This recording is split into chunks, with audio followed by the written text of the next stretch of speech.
Guys, what's going on? I hope you guys are well. So guys, I wanted to talk about an issue. So Canelo again has reiterated that he wants to fight Charlo over Golovkin, and a lot of people, this has spurred a lot of people up, saying why does Canelo want to fight Charlo over Golovkin? Some of the Golovkin fans obviously come out and say, oh, he lost those 2 fights. He knows Golovkin's still the biggest threat, and Canelo doesn't want that smoke. He doesn't want to take another loss like he did in the first 2 fights. I personally think, and I've been quite open, I think Golovkin won the first, and I thought Canelo won the second. I can see why Golovkin fans, the ones that love Golovkin, are upset, and they want to see the third Canelo Golovkin fight, because they feel Golovkin deserves that. But Canelo's being smart, because Canelo won the second fight and the first fight was called a draw. A third Canelo fight, yeah, you know, he could put all doubts to one side and beat Golovkin thoroughly. But Canelo wants to add to his legacy. Canelo wants more names on his record, on his resume. And by fighting Golovkin again, remember, Canelo's not getting any younger, he's getting older. It takes up another camp, you know, wear and tear on the body. So he wants to pick the right opponents that are going to add to his legacy. Because at the end of the day, the trilogy with Golovkin is great. And that would add to his legacy, having a trilogy with someone like Golovkin. But adding Charlo to his name, who may be perceived as a bigger threat and perceived as a more dangerous fight right now. Not to me, but to a lot of the boxing fans. And Canelo and it's a fight that a lot of the Americans want him to fight. So Canelo knows that there'll be an audience for that fight, because there'll be Charlo supporters who thinks he can win, that he can, you know, look to target. In the sense, what I mean by target is that those guys will buy the fight. That's going to be another difficult fight to make, by the way, because again, Charlo is with PBC and he works with Al Heyman. So again, that's not going to be an easy fight to make, just like the Plant one. But I think if they can make the Plant one for September, I think that's a step in the right direction. And I think the reason why Canelo wants a Charlo fight, I think if he fights Plant, then I think Charlo might be next, because then he would have worked with Al Heyman, and I think that fight would be, there's a great chance that that fight happens after.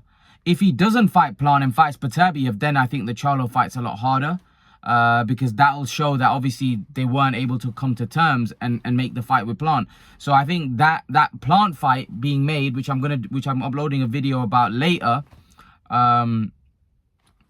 is very important, because if Canelo ends up fighting Plant next, then I think that's a step in the right direction for a Charlo fight, because Charlo's with Al Heyman and PBC as well. So that will be a step in the right direction for that fight to take place and happen right after. So I think he will fight Charlo after that.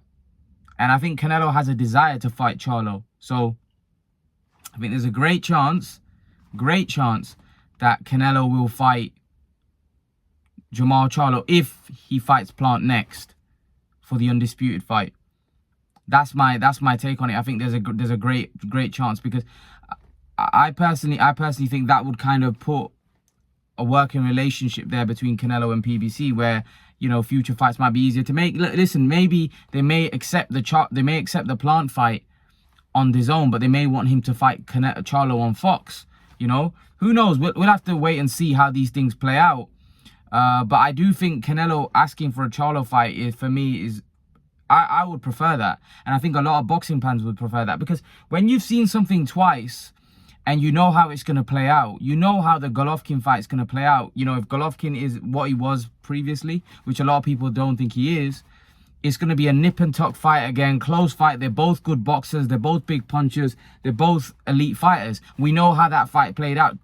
Virtually played out similar. It's just that in the second fight, Canelo put the pressure on him and was looking to put Golovkin on the back foot.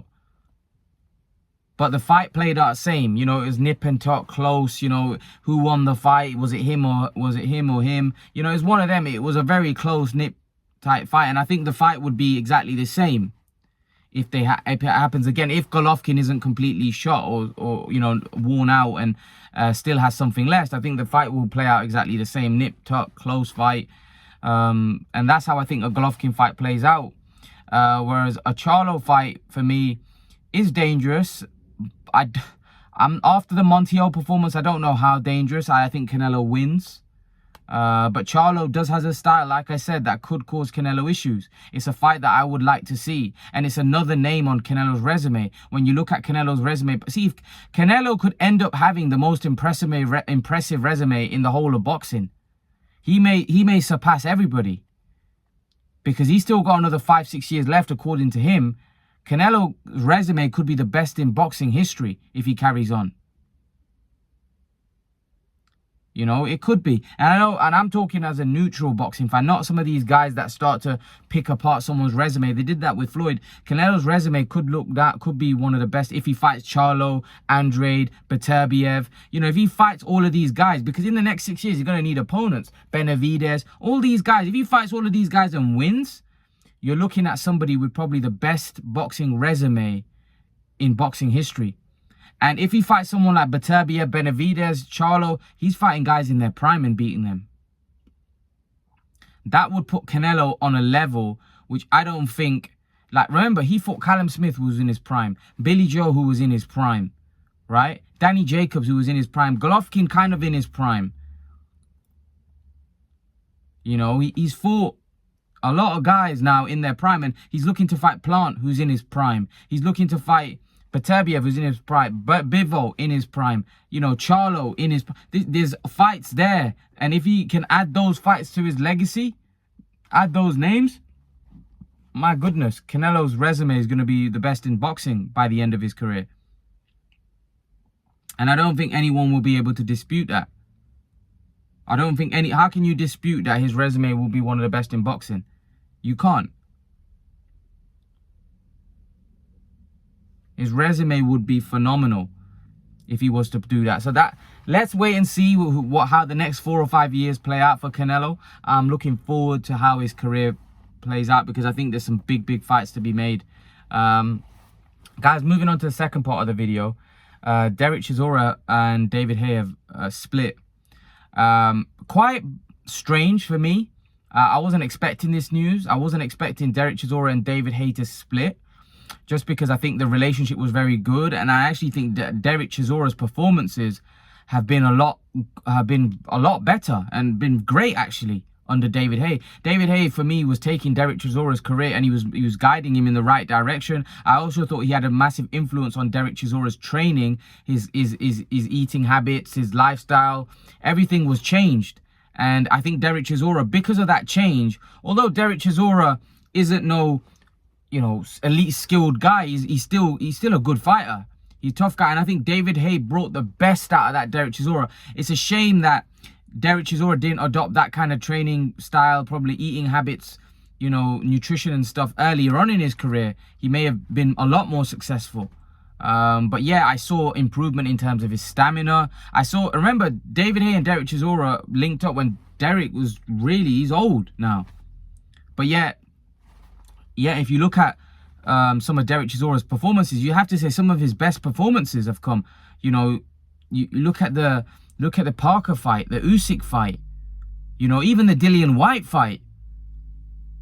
You know, he was winning that fight against Dillian White up until he got caught. Then the Usyk fight, very close fight.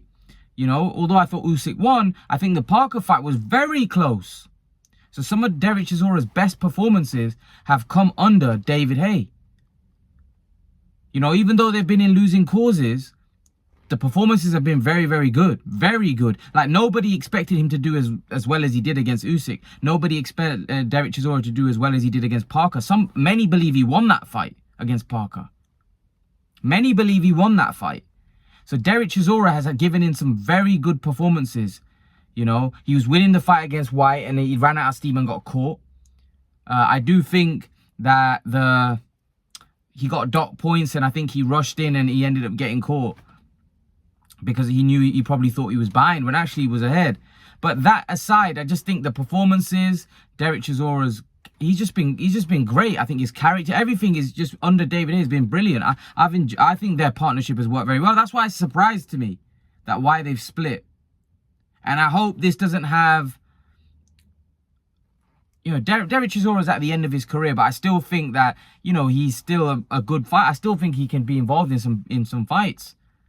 I still think there's some fights out there that Derek Chisora can be involved in, without question. You know, Derek Chisora v, you know, Chris Arreola, for example. That's a good fight. Or Derek Chisora against Hrgovic, or Derek Chisora against Joe Joyce. You know, these are good fights. Derek Chisora beat Carlos Takam. I don't know why Derek Chisora and Joe Joyce didn't get it on. Is the fight not bigger? Because Derek Chisora would make good money in that fight. I'd like to think he makes some decent money. Maybe Joyce isn't that big a name. But that would be a good fight. And that would probably, you could say, maybe his toughest test. Derek Chisora against, let me just think some fighters out there. Who could Derek Chisora match up against? Hrgovic, we've already said that. You know, Martin Bakole, that's a good fight. That's a Derek Chisora v Bakole. Derek Chisora v Andy Ruiz. I won't mind that. Derek Chisora against Kubrat Pulev, if Pulev is still fighting. You know, that's a good fight. Again, you know, rematch. That's a good fight. You know, so, like I said, there's a lot of fights out there that Derek Chisora, because of the state of the heavyweight division, Derek Chisora could still get a lot of good fights. That's why it's a surprise a little. Obviously, we don't know what's happened behind the scenes. It's a surprise he's split with David Haye. But, you know, it was a great, I think it was a great story. Especially after we know their brawl that they had years ago after, you know, Derek Chisora fought Vitali, right? They had that brawl and you thought they were enemies, and then they had a fight and David Haye won, and then, you know, bizarrely they both, you know, David Haye became his manager, and now they've split. And I'm you know, David Haye, has he got any fighters? I don't know. Is he working with any fighters? Possibly. You know, he was working with Joe Joyce, and then he split with him, and now he split with Derek Chisora. So who is David? Is David Haye actively want to get involved in boxing, where he wants to be a manager?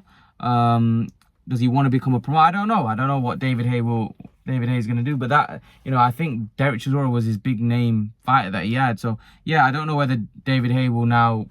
What David Haye will do. Will he be involved in boxing? Will he, you know, will he not be involved? Let's see. I'd like to see David Haye. If David Haye's not, he's a great pundit and he's involved in boxing anyway because he does commentary, and I actually think he's a very good commentator. So I think Derek Chisora might have just been someone that he saw there was an opportunity there to, you know, maybe take him to a world title shot. And like I said, I think they did well. I think the you know, relationship brought the best out of Derek Chisora. I think David Haye provided great opportunities for him. I think basically David Haye gave him the nutritionist and gave him the lifestyle that basically he had when he was fighting, and he basically installed it into Derek Chisora, and you saw the you know, results from that. You definitely saw the results because, like I said, Derek Chisora was every fight he looked dangerous. You know, so yeah, I think it was a great